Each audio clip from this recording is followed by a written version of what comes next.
오늘 이 시간 증거될 하나님의 말씀은 창세기 42장 12절에서 25절 말씀을 함께 읽도록 하겠습니다.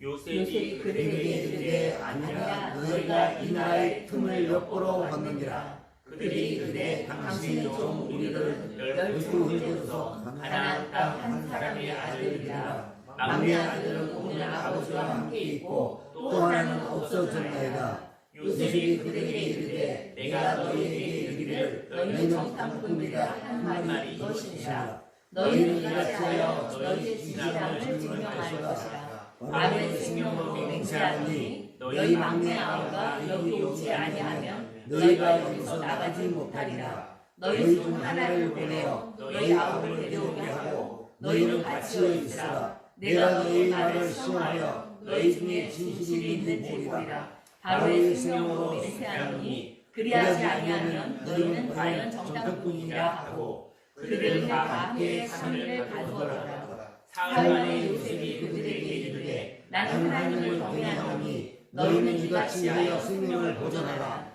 너희가 확실한 자들이면 너희 형제 중 한 사람만 그 옥에 갇히게 하고 너희는 옥을 가지고 가서 너희 집안의 굶주림을 구하고 너희 막내 아우를 내게로 데리고 오라. 그러면 너희 말이 진실함이 되고 너희가 죽지 아니하리라 하니 그들이 그대로 하니라. 그들이 서로 말하되 우리가 아우의 일로 말미암아 범죄하였다. 그가 우리에게 애걸할 때에 그 마음의 괴로움을 보고도 듣지 아니하였으므로 이 괴로움이 우리에게 임하더라. 루벤이 그들에게 대답하되 내가 너희에게 그 아이에 대하여 죄를 짓지 말라고 하지 아니하였느냐. 그래도 너희가 듣지 아니하였습니다. 그러므로 그가 핏값을 치게 되었노라 하니 그들 사이에 통역을 세웠으므로 그들은 요셉이 있는 줄을 알지 못하더라. 요셉이 그들을 떠나가서 울고 다시 돌아와서 그들과 말하다가 그들 중에서 시몬을 끌어내어 그들의 눈앞에서 결박하고 명하여 고물을 그 그릇에 채우게 하고 각 사람의 돈은 그의 자루에 묻어놓게 하고 또 길 양식을 그들에게 주게 하니 그대로 행하였더라. 아멘. 성경 본문 말씀을 근거로 잘못된 방향에 체념하지 말고 생명의 방향으로 돌아가요 라는 제목으로 하나님의 말씀을 증거하도록 하겠습니다. 우리는 인생을 살다 보면요, 방향을 잘못 잡을 때가 있습니다. 방향을 잘못 잡았는데 늦었다 하지 않았으면 좋겠어요. 방향을 잘못 잡았다고 생각했을 때 되게 슬퍼요. 왜냐면 이제 속상하고 또 세월을 많이 값을 냈잖아요. 하지만 그때 늦지 않았습니다. 그때 돌이키시면 이제까지 있었던 어떤 슬픔보다도 돌이키면 충분히 남는 장사입니다. 저희 여러분들이요, 늦지 않았어요. 근데 잘못된 방향에 절망해서 아닌 길을 가지 않으시기를 예수님으로 축원합니다. 그리고 생명의 방향으로 돌아가면 되는 거예요. 그러면 새로운 삶이 시작되어지는 것입니다. 인생에는 부족하다고 이야기하는 사람이 있습니다. 그리고 또 어떤 사람은 인생이 충분하다고 고백하는 사람들이 있습니다. 이것은요, 근데 인생은 똑같은 일이에요. 그것을 어떻게 바라보느냐에 따라 부족하다고 얘기하고 있고요. 또 어떤 사람은 충분합니다, 감사합니다, 만족합니다고 얘기할 뿐이에요. 사실은 변한 게 없어요. 바라보는 관점에 따라 사람은 바라보는 대로 사는 거예요. 꿈꾸는 대로 살아가는 거예요. 생각하는 대로 그 사람의 인생이 달라진다는 것이죠. 인생에 어려움이 있다는 것은 부족한 시기가 있음을 말하는 것이죠. 저와 여러분들도 인생 가운데 부족한 시기가 분명히 있었습니다. 근데 시편 기자는 23장에 여호와는 나의 목자시니 내가 부족함이 없으리로다 라고 고백합니다. 그렇습니다. 사람은 부족할 수 있죠. 하지만 하나님을 따라가는 자들에게는 부족함이 없는 것이죠. 거기에 하나님의 공급이 있습니다. 아멘. 저와 여러분들이 하나님께 구하는 것이 있습니다. 근데 구하는데 공급되지 않을 때가 있죠. 공급되지 않는다면 이유가 뭘까요? 하나님은 좋으신 분이신데 왜 달라는 것을 안 주실까? 그렇다면 저희들이 방향을 잘못 잡았다든지 아니면 주셨는데 알지 못하든지 이것이거든요. 저희 여러분들이 하나님 모든 걸 주실 수 있는 분이잖아요. 근데 저희 여러분들이 달라고 한 것이 욕심이든지 그래서 하나님이 줄 수 없든지 주지 않으시는 거죠. 사실은 그것이 저희 여러분들의 독이 되는 것이니까. 방향을 잘못 잡았다면 하나님이 떼쓴다고 줄 수는 없는 것이죠.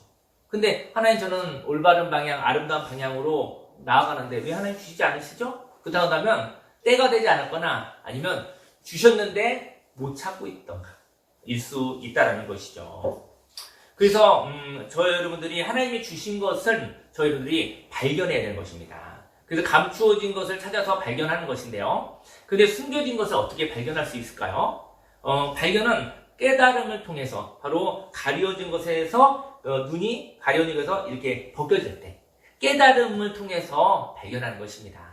하나님의 관점을 통해서 찾을 수 있는 것이죠. 저희 여러분들이 하나님의 관점을 가진다면 그는 가치를 볼 수 있는 사람, 가치 있는 사람인 것입니다. 저희 여러분들의 눈이 마음의 눈과 또 육적인 눈이 깨끗하시기를 예수님으로 축원합니다. 오늘 성경은 야곱의 집에 기근이 있다, 가난이 있고 기근이 있다고 그래요. 먹을 것이 없는 거예요. 야곱의 집에 기근이 생겼습니다.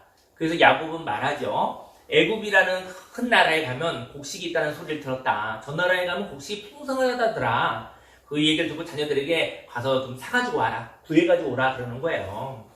이럴 때는 그 곡식이 값이 너무 비싸니까 돈은 정말 값이 너무 없을 것 같아요. 그죠?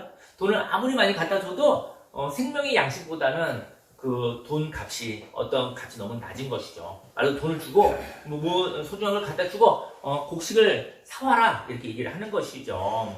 1절 말씀에 그때 야곱이 애굽에 곡식이 있음을 보고 아들들에게 이르되 너희는 어찌하여 서로 바라보고만 있느냐. 우리 다 굶어 죽게 생겼다. 야곱이 또 이르되 내가 들은즉 저 애굽에 곡식이 있다고 하니 너희는 그리로 가서 거기서 우리를 위하여 사오라. 그러면 우리가 살고 죽지 아니리라 하매 요셉의 형 10사람이 애굽에서 곡식을 사려고 내려갔으나 그 요셉의 형들이 10명이 있었잖아요. 여기 이제 장성한 그 청년들이겠죠. 그런데 그 10명을 통해서 곡식을 사오라고 했던 거예요. 근데 야곱에게는 곡식보다 더 높은 가치가 있었어요. 그것은 야곱에게는 그 아내가 여러 명 있었지만 그 중에서 진정한 아내는 라헬이었잖아요. 마음을 준 아내는 라헬이었잖아요. 그것은 사랑하는 아내의 아들, 막내 아들 베냐민이었어요. 사랑하는 아내의 아들이 우상처럼 너무 소중했던 거예요. 만일 베냐민도 보내었다. 자녀가 11명인데 11명 다 보내면 좋잖아요. 근데 10명만 보내고 1명은 안 보낸 거예요. 야곱의 편에는 아주 놀랐습니다. 보면은 엄청난 편이에요, 보면. 근데 야곱을 이스라엘 민족의 조상으로 삼았어요. 아마 깨뜨려진 야곱, 회개한 야곱이 이스라엘 백성의 그 이름이 되어졌겠죠. 야곱의 바뀌어진 이름이 이스라엘이잖아요. 그래서 사랑하는 아들 베냐민이 있었는데 이 베냐민을 보내었더라면 그 여행 중에 곡식을 가져가는 그 험한 길 가운데서 혹시 그 베냐민이 사고가 날까봐 두려운 것이죠. 만약 베냐민도 보내었다면 베냐민의 노동력만큼 한 자루의 곡식, 한 수레의 곡식이라도 더 가져올 수 있었겠죠. 효과적으로 얘기하면 한 사람 더 보내서 곡식을 가져오는 것이 합리적인 것이죠. 근데 야곱은 상처받은 자라 합리적이지 않은 거예요, 지금. 사람은 상처가 있습니다. 그 상처가 치유되지 않으면 똑같은 상처를 겪지 않기 위해서 살아간다는 것이죠. 사람은 상처가 있을 수는 있지만 그 상처로 인하여 창조와 생산과 자유가 위축되면 안 되는 것이죠. 여러분들도 상처가 있을 수 있습니다. 근데 그것 때문에 저희 여러분들이 이 생명이 원활하지 않은 거예요. 눌리고 묶이고 피곤하고 지쳐있고 이런 것이죠. 진리를 알지 진리가 너를 자유케 하리라. 오늘 저희 여러분들이 이 예배를 통해서 저희 여러분의 영혼이 깨끗해지는 시간이 되기를 예수님 이름으로 축원합니다. 야곱은 곡식을 위해서 애굽으로 내려가는 행렬 중에서 베냐민이 위험한 일을 당해 생명을 잃지 않을까 두려워했던 것이죠. 그러니까 야곱은 사랑하는 아내를 잃었고 그리고 또 그 사랑하는 아내가 낳은 첫 번째 아들 요셉을 잃었고 또 남겨지는 막내 아들이 상으로 죽을까봐 벌벌 떠는 그런 가슴 아픈 자였던 것이죠. 야곱은 사랑하는 아내 라헬이 베냐민을 낳다가 생명을 잃었거든요. 그리고 큰 슬픔을 경험했습니다. 그 결과 사랑하는 아내의 아들을 사랑하는 아내 대신에 집착했어요. 집착하다가 그 아들을 사고로 들짐승에게 생명을 잃어버렸어요. 물론 요셉밖에 죽진 않았는데 그 형들의 거짓말에 의해서 들짐승한테 찢겨졌다라고 사고의 소식을 들은 거잖아요. 야곱은 참 슬픈 사람이에요, 사실은. 그래서 그렇게 잃어버린 거예요. 그리고 남겨진 막내 아들, 바로 저는 사랑하는 아내가 나타가 죽은 아들. 그 아들은 또 얼마나 귀하겠어요. 상처를 받은 사람은 점점 더 벌벌벌벌 떨면서 살아가는 것이죠. 제정신이 아닌 것이죠. 그래서 사랑하는 남겨진 막내 아들 잃어버릴지 모른다는 마음으로 조마조마병으로 살아갔을 것이라는 것이죠. 4절 말씀에 야곱이 요셉의 아우 베냐민은 그의 형들과 함께 보내지 아니하였으니 이는 그의 생각에 재난이 그에게 미칠까 두려움이었더라. 야곱은 그런 거예요. 갑자기 내 사랑하는 사람들이 사고로 죽을 줄 몰라라고 그 병에 걸려서 사는 사람이었던 것이죠.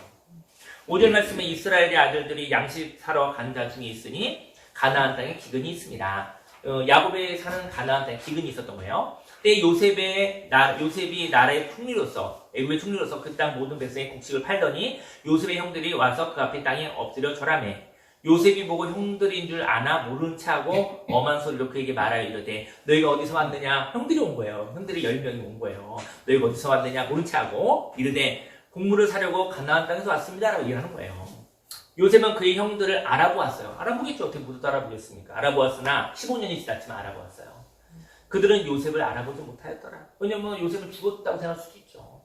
그리고 어떻게 이렇게 높은 사람으로 그 제국의 총리로서 여기 있다고 꿈맨들을 생각했었겠습니까? 요셉이 그들에게 대하여 이때 꾼 꿈을 생각했어. 요셉이 어렸을 때 꿨잖아요. 꿈을 곡식단이 있었는데 형들이 곡식단이 와서 절하고 했다. 이 꿈이에요. 이 꿈인 거예요. 그래서 꾼 꿈을 생각하고 그들에게 이르되 너희는 정탐꾼들이라 이 나라의 틈을 엿보려고 왔느니라 이렇게 얘기했어요. 요셉이 15년 전에 꾼 꿈이었습니다. 그 꿈은 형들의 곡식단이 요셉의 곡식단에 절하는 꿈이었죠. 요셉은 그때 저 여러분들이 요셉의 마음이었으면 여러분들 어땠을 것 같아요? 갈등이 없었을까요? 나를 죽이려고 했던 형들이 10명이 기도 앉아있는데 와서 그때 어떻게 했을까요? 난 권력도 있고 힘도 있는데 복수하고 싶지 않았을까요? 저는 그랬을 것 같아요. 날 죽이려고 했던 사람한테 내가 힘이 있는데 그 힘을 써서 마땅히 갚아줬을 것 같아요. 너희가 하는 행동을 갚아주고 싶었을 것 같아요. 그 이유는 첫 번째 해석을 합니다. 나를 죽이려고 했던 살인자들에게 곡식을 공급해야 하는가의 문제였습니다. 왜 원수들에게 왜 생명을, 그 곡식을 나눠주고 싶겠습니까? 이 첫 번째 생각이죠. 이건 보통 사람의 생각이죠. 사람이 하는 보통의 생각인 것이죠.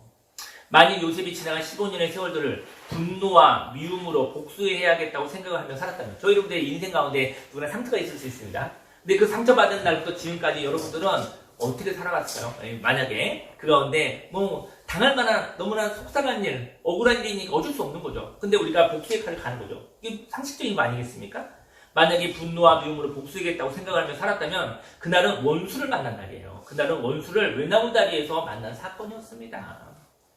하지만 그 꿈은 형들을 살리기 위한 나의 아버지, 나의 형제, 나의 가족, 나의 아버지의 그 사람들을 살리려는 꿈인 줄 알았다면, 그것을 알게 되었다고 한다면, 그래도 풍성한 나라의 총리로 세워진 것을 알게 하는 꿈이었다면, 그렇구나.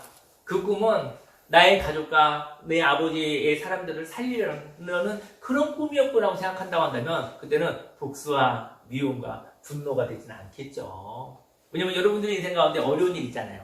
그 어려운 일이 내가 풍성한 땅의 총리로서 내가 영향을 줄 수 있는 복을 구하는 자라 복을 나눠줄 수 있는 자리까지 오게 되었다고 한다면, 여러분과 저희 인생 가운데 솔직히 어떻게 영향력 있는 자들한테 물어보십시오. 어려운 일이 없었는지. 어려운 일이 있는 것만큼 사실은 많은 복을 받는 것입니다. 부모님한테 받은 복은 이거는 내가 땀 흘리지 않은 거라 사실은 내가 관리하지 못할 수도 있어요. 근데 그 중간에 어려운 일 겪은 것만큼 할 수 있는 것이거든요. 저희 여러분들 마음속에 가진 것이 있는 사람들은 절대로 공짜로 받지 않았습니다. 여러 가지 속상함, 어려움, 힘듦을 통해서 사실은 영적인 지혜, 또 건강도 많이 아파보는 사람들이 전 그런 얘기 들었어요. 그 인생 가운데 한 80 정도까지만 사시면 사실은 80 이후에는 자기 몸을 안다고 하더라고요. 성경에 70이요, 강건하면 80이라고 했는데 80 정도 사시면은 굉장히 사실은 하나님의 복을 받은 거예요. 80 정도면 자기 몸을 알아요. 언제 멈춰야 될지, 언제 움직여야 될지, 천천히 움직여야 이런 걸 알아요. 그래서 조금만 아픔은 있어도 몸을 관리할 줄 아는 거예요. 그럼 몸에 대한 건강도 마찬가지입니다. 그래서 사실은 50, 60 이럴 때 사실 몸 관리가 안 되고 그래요. 60 이전에 몸 관리가 안 되는 거, 자기 몸을 모르는 거예요. 막 천천히가 되고 막 뛰어다니는 것이죠.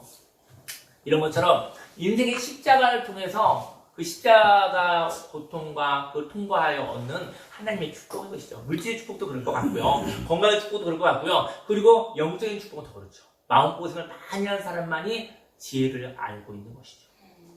여러분 인생 가운데 영혼이 잘 되고 검사가 잘 되고 강건한 축복이 넘쳐나시기를 예수님 이름으로 축복합니다. 네. 그 꿈은 형들을 살리기 위한, 내 가족들을 살리기 위해서 꾼 꿈이었구나. 내가 애굽의 총리로 된 것은 내가 죽임당할 뻔했고 종으로 팔려갔고 억울한 일을 당하고 그리고 난 다음에 내가 하나님의 영으로 하나님의 마음으로 정직하게 얘기했었을 때 주신 하나님의 축복이었구나라는 걸 알게 되면 그때 요셉은 거기서 복수하고 싶은 마음도 있었지만 복수하기 위해서 이 자리에 된 건 아닌 것이죠. 저희 여러분들 인생에 십자가는 있습니다. 십자가를 통과하여 과거에 아픔과 슬픔이 있었다 할지라도 지금 하나님 앞에서 아름다운 자리가 있다고 하면 그것으로 감사하는 저와 여러분들 되기를 예수님으로 축원합니다. 아멘. 근데 문제가 생겼습니다. 곡식을 줄 애굽의 총리가 자기들이 죽이려고 했던 동생인 것을 알게 되었다면 형들이 벌써 때 자기 10명 이렇게 누워 절하고 있는데 옆에 있는 총리가 어마어마한 나라의 총리가 내가 옛날에 죽이려고 했었던 그 동생이라면 그걸 알았다면 거기서 아마 놀라서 죽었을 거예요. 놀라서.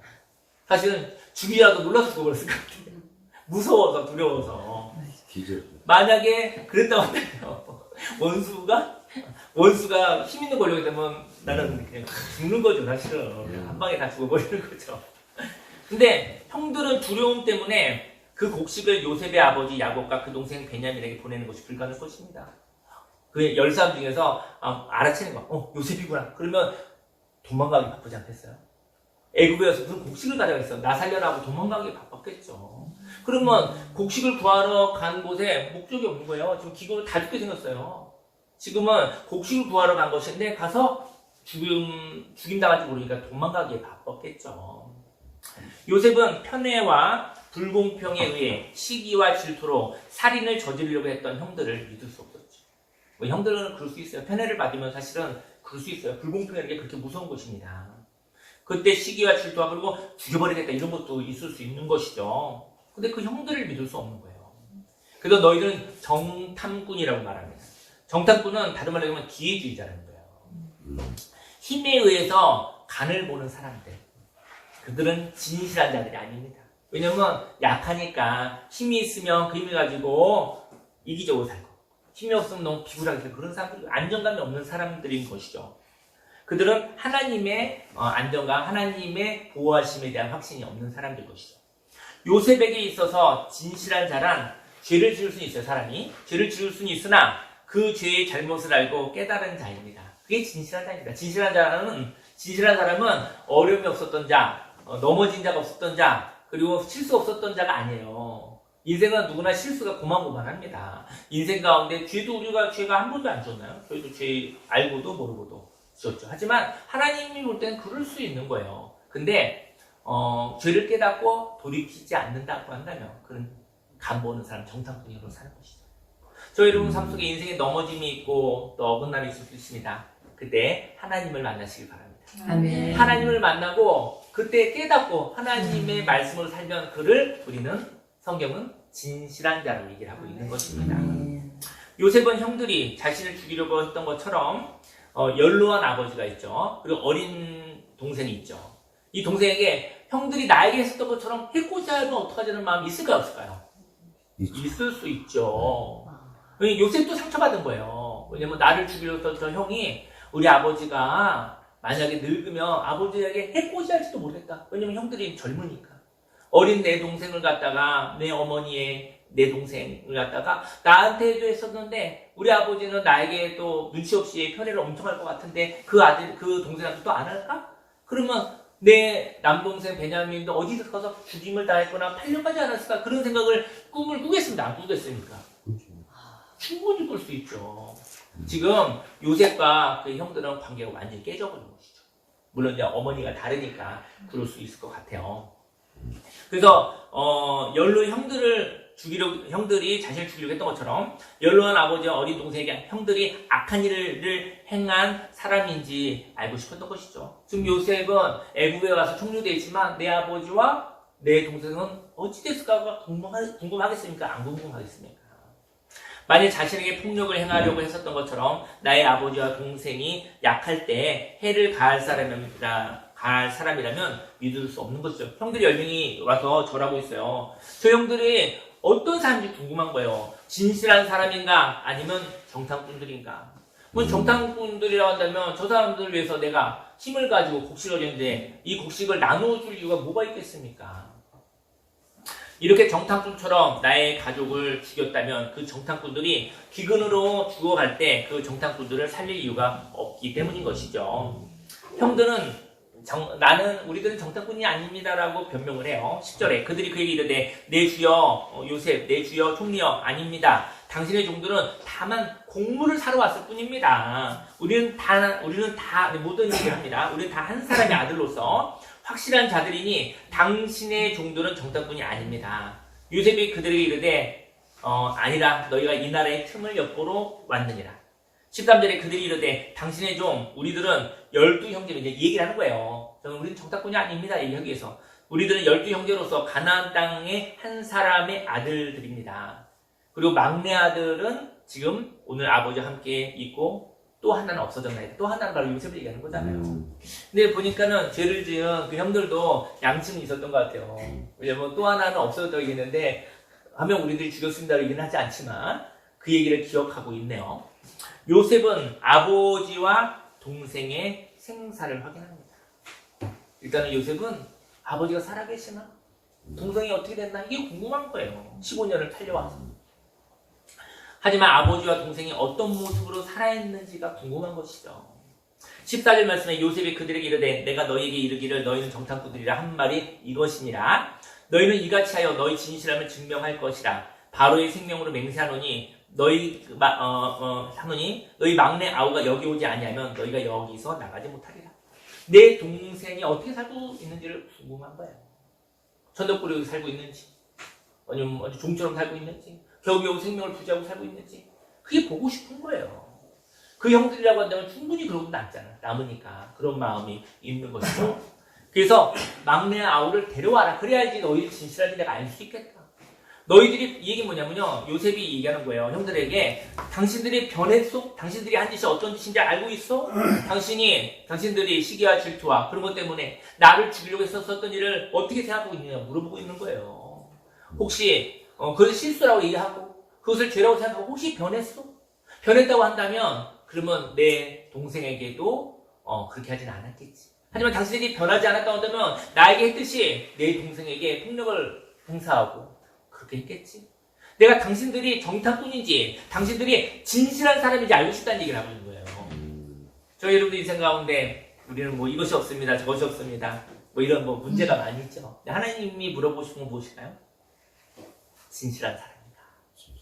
실수는 있었어도 어긋남이 있어도 저희 여러분들이 하나님 앞에 진실한 사람이라고 한다면 하나님과 관계가 열려있는 것입니다. 아멘. 하지만 처세술만 있고 저희 여러분들이 그때 급급하게 살고 죄가 무엇인지도 모르면서 살고 악이 무엇인지도 모르면서 살고 있는 정탐꾼과 같이 간첩과 같이 살아가고 있다고 한다면 그들을 살릴 이유가 무엇이 있겠습니까? 저희 여러분들이 실수가 있을 수 있으나 저희 여러분들이 잘못된 일이 있을 수 있으나 거기서 돌이켜서 진실한 사람으로 살아가시기를 예수님으로 축원합니다. 아멘. 요셉은 형들의 말을 들어보니까 이제 아버지와 동생이 살아있는 거예요. 그 요셉은 형들의 말대로 동생이 살아있는지 궁금했던 것이죠. 말로만 이제 거짓말 잘할 거 아니겠습니까? 거짓말 잘하잖아요. 16절에 너희 중 하나를 보내어 너희 아우를 데려오게 하고 너희는 같이여 있으라. 내가 너희의 말을 시험하여 너희 중에 진실이 있는지 보리라. 저희 여러분 인생 가운데 진실이 있기를 바랍니다. 바로의 생명으로 맹세하노니 그리하지 아니하면 너희는 과연 정탐꾼이니라 하고 그들을 다 함께 3일을 가두었더라. 그들에게 얘기한 거예요. 13을 이제 옥에다 가둬놓은 거예요. 형들에게 요동이 일어납니다. 요동이 일어나는 거예요.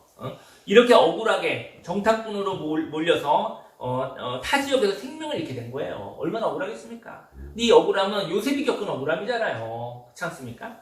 그리고 예전에 구덩이에서 살려달라고 한 요셉이 생각났을 것입니다. 그리고 기도했을 것입니다. 하나님 모함 당해 죽게 된 저희의 억울함을 풀어달라고 말이죠. 그리고 진실하게 살겠다고 고백할 것입니다. 그리고 예전에 우리가 한 일이 악했습니다. 하나님 아버지, 우리가 동생을 이렇게 했었군요 라고 하나님이 깨달음을 주셨겠죠. 요셉도 형들이 3년 동안 갇혀 있었을 때 그도 기도했을 것입니다. 그리고 자신의 정체성으로 하나님을 경외하는 사람이라는 것을 확인했을 것입니다. 요셉이 하나님의 마음에 합한 사람이었지만 그때 내가 원수들에게 그리고 날 죽이려 했었던 형들에게 똑같이 갚아주겠어 라는 마음을 첫 번째 생각났을 거예요. 근데 그렇게 생각나서 그렇게 행동했을 수도 있잖아요. 그죠? 근데 요셉도 기도했을 것입니다. 나는 누구인가? 내가 애굽의 총리로 여기 와 있는 이유는 무엇인가? 그것을 생각해 보았겠죠. 하나님을 경외하는 사람은요, 정탐꾼처럼 힘에 의하여 자신의 이익을 꾸미는 기회주의자가 아닙니다. 요셉도 형들을 미워하며 복수하고 싶은 마음이 있었겠지만 한 번의 파괴적인 감정으로 생명을 없애는 과오를 범하지 않는 자였던 것이었죠. 사람은 감정을 통하여 슬플 수는 있습니다.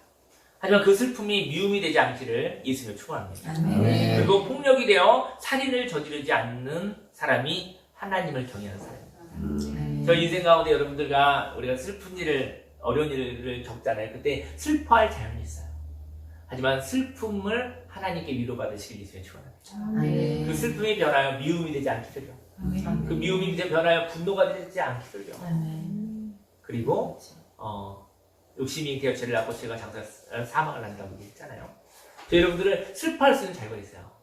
슬퍼할 때 하나님으로 인해서 치유받으시고 하나님의 십자가를 통과하는 슬픔을 겪으셔도 그때 부활의 기쁨으로 하나님을 만나시는 저희 여러분 되길 예수님 축원합니다. 아멘. 18절에 사흘 만에 요셉이 그들에게 이르되 사흘이 지났어요.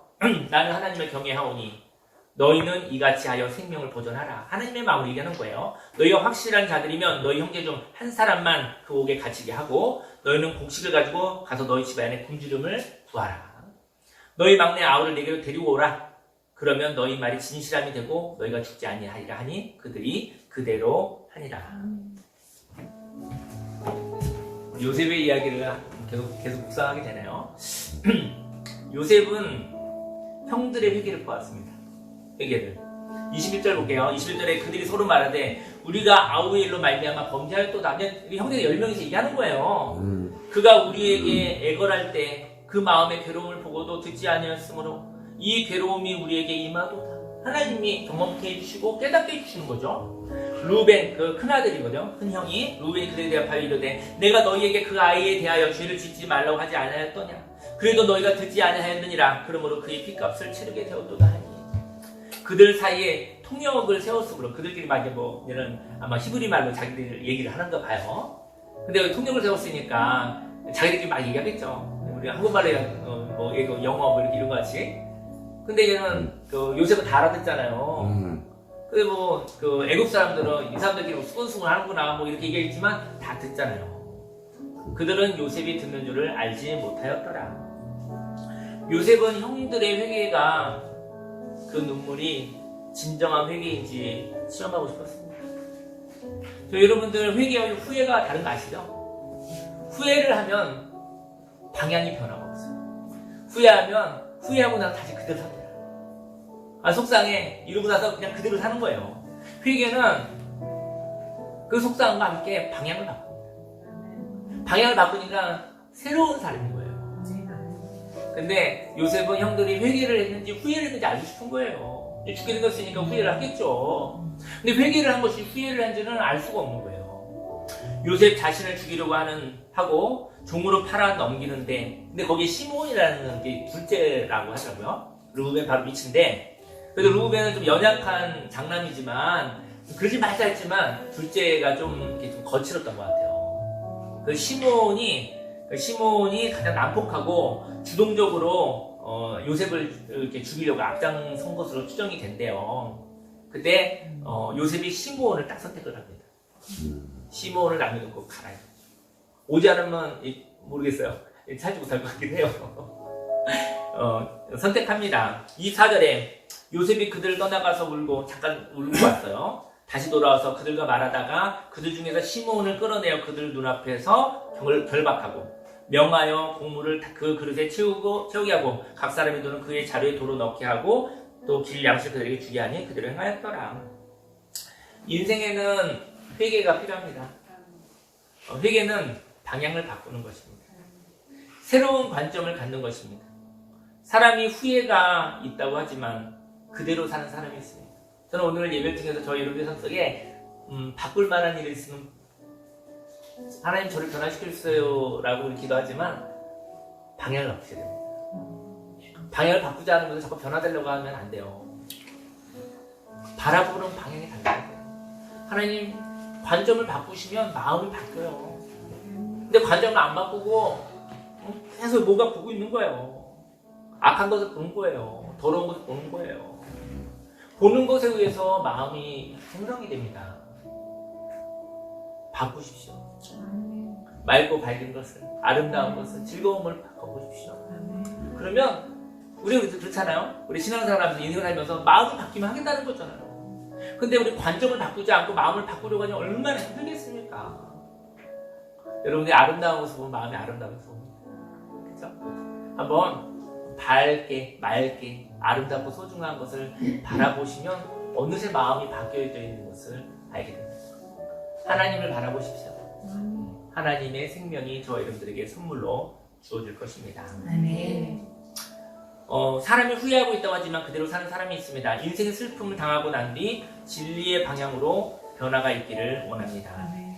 인생에는 잘못된 방향으로 살아갈 때가 있습니다. 하지만 잘못된 방향을 걸어간다 하여 잘못된 방향을 걸어가는데 그대로 살면 안 됩니다. 잘못된 방향 걸어가는 것도 알 때가 있어요. 근데도 그냥 체념해서 끌려갈 때가 있습니다. 끌려가지 마십시오. 하나님과 함께 돌이키시기 바랍니다. 시므온이 요셉을 시기하여 죽이려고 하는데 주동적인 역할을 하였습니다. 그리고 형제들은 동조하였어요. 그리고 구덩이에 갇혀있던 요셉은 종으로 팔려갔습니다. 지금은 요셉이 시므온을 감옥에 가두었습니다. 그리고 형제들은 곡식을 가지고 집으로 갑니다. 야곱의 집안에 곡식이 떨어졌습니다. 야곱은 가지고 간 곡식이 있었는데 저는 시므온이 참 속상했을 것 같은 게 시므온이 애굽에 잡혔잖아요. 근데 이 성경에 보면 그 아버지가 시므온 생각도 안 해요. 절대로 안 해요. 이 성경은 그래요. 보면은 요셉이었고 베냐민이었으면 곡을 하고 내가 죽는다 이렇게 성경에 써있고 시므온도 아들이잖아요. 시므온이 왔는지 안 왔는지도 안 온 건 알겠죠. 근데요 그 집에 곡식이 떨어지기 전까지는 그 생각을 안 해요. 성경 쭉 읽어보면 그래요. 시므온이 왜 거칠어졌을까요? 시므온이 왜 거칠어졌을까요? 아버지의 사랑을 받지 못했기에 거칠어진 거죠. 사실은 똑같은 자식인데 나는 아들 같지 않아. 나는 딸 같지 않은 것이죠. 요셉이 시므온을 감옥에 가두었고 형제들은 곡식을 가지고 집으로 갔고 야곱 입에서는 그 곡식을 잘 먹고 있었어요. 곡식이 떨어지니까 그때 다시 한번 가볼까 생각하는 거예요. 베냐민을 했었으면은 곡식하고 자기 자식을 바꿨는데 그 밥이 들어가겠어요, 사실은? 야곱은 곡식이 떨어지기 전에 시므온을 찾으러 가지 않습니다. 왜냐하면 야곱이 베냐민이 위험에 빠질까봐 두려워하고 있었기 때문이죠. 형제들은 금방 합니다, 사실. 요셉의 형제들에게는 생명의 능력이 부족했습니다. 사랑받지 못한 시므온이 잡혔어도 마음 아프지 않은 아버지가 있었던 것이죠. 그러나 자신의 가족과 사람들이 굶어 죽게 되었습니다. 야곱은 그때 이제 베냐민을 함께 뒤에 보면 함께 보내게 되죠. 야곱도 하나님을 경외하는 사람이 되어서 한 사람을 죽이는 것은 모두가 죽는 일이라는 것을 알게 되었을 것입니다. 시므온 뭐 죽으나 사나? 근데 시므온을 죽는 것이 자기 가족과 자기가 하는 사람들이 굶어 죽는 일이었던 거예요. 한 사람을 살리면 생명의 삶이 시작됩니다. 내가 나를 살리면 가족이 살아납니다. 저 여러분들이 살아나시면 가족 살리지 마시고 저 여러분들을 살리시기를 바랍니다. 내가 나를 살려서 내가 살기 위해서 누군가를 죽이지 않기로 해요. 누구를 죽이지 않으면서 나를 살리는 것은 하나님의 뜻입니다. 여러분들과 제가 행복하게 사시면 그 행복이 어느 누구를 살릴 수 있는 하나님의 은혜가 될 것입니다. 아멘. 가정에도 정탐꾼처럼 경쟁하며 내가 살고 너가 죽는 문화가 있습니다. 하지만 진실한 가정이 있습니다. 한 사람을 죽여서 거짓 평화를 얻으려는 가정과 사회가 있습니다. 한 사람을 살려서 진정한 평화를 누리는 가정과 사회가 있습니다. 진실한 가정은 편애가 없는 가정입니다. 편애는 고통의 열매를 가집니다. 편애를 통하여 생긴 고통에 복수하는 삶을 사는 것이 아니라 그 고통을 통하여 만난 하나님으로 인하여 편애가 아닌 박애로 하나님의 넓은 사랑으로 진실한 사람이 되기를 소망합니다. 아멘. 편애가 없었더라면 인생의 죄가 없었더라면 저 여러분들은 하나님을 만나지 못했을 것입니다. 그렇죠? 그 하나님을 만나고 나서 복수하지 않으시기를. 나는 새 사람이 되었으니까. 아멘. 예, 기도하고 싶은데요. 한 주간 있다가 만나게 됐는데 지난주가 어땠어요? 시간이 좀 길었나요? 저는 시간이 좀 많이 길더라고요. 한 주간에도 별의별이 다 있을 수 있더라고요. 제가 기도하기 전에 얘기 나오고 싶은데 제가 지난 월요일에 교통사고 날 뻔했어요. 네. 그래서 무슨 얘기 하냐면은 제가 이제 꿈이 많거든요. 참전 공동체와 함께 이별학교를 통해서 대한민국에 또 하나님 앞에 10년 정도, 적어도 10년 정도 헌신하면서 살고 싶다. 그리고 아픈 자의 마음을 치유하면서 살고 싶다는 계획이 있어요, 제가. 근데요, 그 꿈이 헛되더라고요. 월요일날 교통사고 날 뻔했어요. 왜냐면 부평 쪽에 있는 어떤 길인데 처음 가는 길이었어요. 그래서 이렇게 우회전을 딱 하고 있는데 갑자기 그 배달하는 오토바이가 확 달려 들어오더라고요. 확 달려 들어와서 제가 이렇게 옆으로 살짝 피했죠. 그런데 그 도로가 고속도로 같은 도로더라고요. 저 뒤에서 차들이 100km 달려오고 있더라고요. 나는 이 오토바이를 피했는데 뒤에서 100km 교통사고 그렇게 나나 봐요, 보니까. 그럼 그 사람은 나를 피하려다가 옆으로 가고 또 이렇게 하다가 연쇄적으로 사고가 그렇게 나는 거란 걸 그때 알게 됐어요. 그래서 난 정신이 없더라고요. 나는 오토바이 피하는 줄 놀랐는데 뒤에서 100km 달려오는 차가 있는 줄은 꿈에도 몰랐어요. 그랬더니 했는데 뒤에 오는 차가 빡빡빡 난리가 났어요. 왜냐면 자기 100km 달리고 있는데 갑자기 차가 탁 들어왔으니 얼마나 놀랐겠어요. 그럼 막 하는데 어리둥절하더라고요. 그래서 옆에서 봤더니 막 욕을 하더라고. 그래서 근데 이제 순간 내가 참 크게 잘못했구나. 나는 오토바이를 이렇게 피한 것 뿐인데. 쭉 가고 있는데 갔는데 그 사람이 막 달려오더라고요. 옆에 오서 막 욕을 하고 그러더라고요. 그래서 제가 어떤 생각을 했냐면은 나 욕을 충분히 먹어야겠구나 생각이 들었어요. 왜냐면 저 사람이 화가 안 풀리는 거야. 저는 큰일 날 뻔했잖아요. 그래서 제가 이제는 막 달려오길래 제가 길에 피했어요. 길에 섰어요. 그 다음에 달려와서 욕을 엄청 할 것 같더라고요. 그래서 오늘 욕을 충분히 먹자. 왜냐면 오늘 충분히 먹어도 된다 생각이 들었어. 그러다가 섰는데 지나가 버리네요. 그 사람이. 나 욕을 많이 먹을 각오를 했는데 그날 욕을 많이 먹어도 사는 게 좋은 것 같아요. 저 여러분의 인생 가운데 욕 먹지 않으려고 목숨 거시는 거 아시죠? 네. 저는 그래요. 저는 욕 먹기 죽기보다 싫습니다. 네, 근데 욕 먹고 사는 게 나아요. 그래서 그래. 욕 먹는 거 중요하지 않아요. 그래서 제가 근데 중요한 건 욕을 먹을 각오라고 딱 섰더니 마음이 틀려서 그냥 지나가더라고. 바빠가지고. 나 그 사람이 딱 내려와 나 다가와가지고 한참 멱살 잡고 그럴 줄 알았어. 나 그래도 좋다고 생각했어요. 살았으니까. 근데 그 사람 바빴나 봐. 아니면 마음 틀렸지. 원래는 오토바이 박았어야 되는데 그렇죠. 안 피하고. 난 몰랐어요. 무슨 말? 왜냐면 이게 대형 사고나 일이었던 그렇죠. 거죠. 피하다가 대형 사고. 예, 그렇죠. 차라리 오토바이나. 그러면은 오토바이가 잘못이니까 나는 100% 이기지. 네, 할렐루야. 좀 이따 얘기하겠습니다. 두 번째, 화요일 날은 저희 그 큰애가 맹장 수술 급성으로 받게 됐어요.